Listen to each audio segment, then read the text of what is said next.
So today we are talking about unhealed space. Unhealed space. The definition of healthy is being whole and healed. When someone is healed, they make logical decisions. When someone is healed, they make proper decisions. When someone is healed, they make good choices and their decisions are well thought of before making them. When someone is healed, their choices and their decision is coming from a place of wholeness, a place of peace, a place that is not compromised, a place that is not one-sided. Every decision they make is analyzed and is well thought of compared to someone who is unhealed. When you are unhealed, you're unhealthy, pretty much. When you're unhealed, you're unhealthy. Every decision you make is unhealthy. Your decision is come from an unhealthy place. Your decisions come from a place of brokenness, a place of hurt, a place of pain. Your decisions come from a place of retaliation, a place of vengeance. Your decisions come from a place of past experiences, a place of compromise, a place that is one-sided. The reason why I feel that it is important that this topic is explored is because a lot of people are going into relationships after experiencing a bad breakup and they're not totally healed. And when they go into another relationship, they create more hurt, not only for the person, but for themselves. And when that happens, they start throwing blames around that all men are the same or all women are the same, or I knew you were like this, I knew you would have done this, I just took a chance on you. They start throwing words around.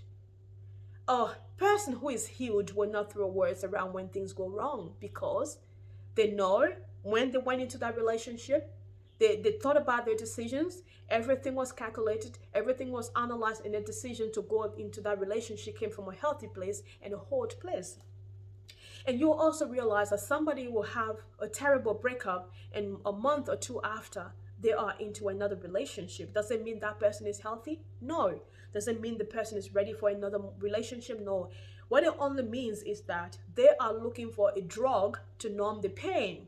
And they don't want to deal with the hurt, or they don't want to face, the reality of what happened. Therefore, they need something to numb the pain. And the thing that they can have to numb the pain is to go into another relationship where they are distracted and they don't have to deal with the reality, they don't have to deal with the healing process. But that in itself is a risk. You are risking the other person that you're in a relationship with, because when you go into a relationship with that person, you don't care what happens to them. You are doing things on your own term. You might end up hurting them. You might end up creating emotional hurt, physical hurt to that person because you are hurt yourself. You know what they say? It's someone that is hurt that does the hurting. No, someone who is healed, is very hard for them to hurt another person in a relationship because they are always thinking about the interest of that person. So, does it mean that when you are from a bad breakup, you're ready for another relationship in a month or two? No, it doesn't. It means that you have to go through the healing process, because if you don't go through the healing process, this is what will happen. You will find someone that is meant to be yours. You'll find something that is meant to be yours, but you will miss it because you are so messed up that you can't see clearly, because your decisions are not properly thought of. Your decisions are lacking discernment, and because your decisions are lacking discernment, you can meet the right person and you'll miss that person because you are messed up, because you haven't dealt with yourself, because you haven't dealt with the wound that were created from that past relationship. And a lot of people who have that model where they have experienced a bad breakup and go into another relationship straight away, most of those people have created so many issues to another people. They have created more damage to other people. They have led other people to be messed up because they are messed up themselves. So how do you prevent, messing up someone else's life? How do you prevent, creating trauma for another person when you are still experiencing trauma yourself? How do you prevent, making some damaging another person when you are damaged yourself?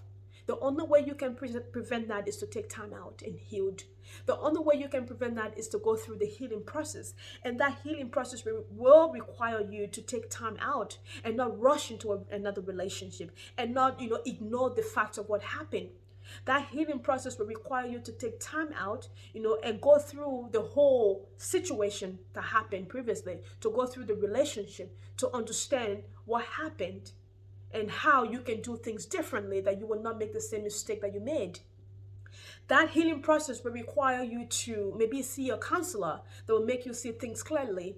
That healing process will require you maybe to take a holiday and go somewhere where you rejuvenate yourself and where you are in a positive space where you can think properly. That, healing process might require you to join a community of positive people. That healing process might require you to surround yourself with healthy people that will, put energy in your life again. That healing process might require you to talk to somebody who is honest with you so that that person can tell you where you went wrong within that relationship so that you don't do the same thing. Or that healing process might require you to read a book on how to get over a breakup, how to get away from trauma, how to reset yourself again, how to reshift your mind, and how to go to get away or how to get over emotional trauma. But however it is, you need time to rediscover yourself again rather than going into a relationship straight away. A relationship straight away. You need time to make you to properly think, you know, time to make you whole and healthy so that when you go in the next relationship, you are not a risk to yourself and you don't create trauma to the person that you're going to be involved with.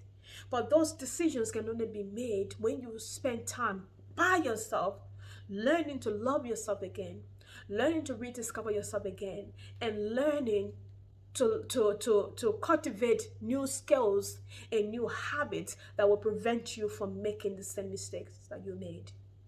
So to people who are, going into relationships to the way after a terrible breakup, my advice to you is you are not doing yourself any good because you're running away from the reality of what has happened. And you need time out because you are definitely going to hurt the other person that you're with because you're not whole. Because whatever decisions that you will be making in that relationship is not from a place of wholeness or healing, it's from a place of brokenness, a place of compromise, a place of vengeance, a place of retaliation, or a place of recklessness where you don't care, you're just doing things because you want to numb the pain. And the person that you are involved with does not deserve you to bring that burden into their lives when all they have to give you is purity.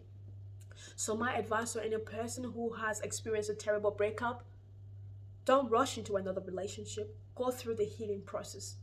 Save yourself bleeding again, because if you don't go through the healing process and go into another relationship, when something suddenly happens, you will start to bleed because the wound is there and that wound has not healed. And when you start to bleed, you'll run away and you'll go back to another relationship, doing the same thing over and over again and getting the same results.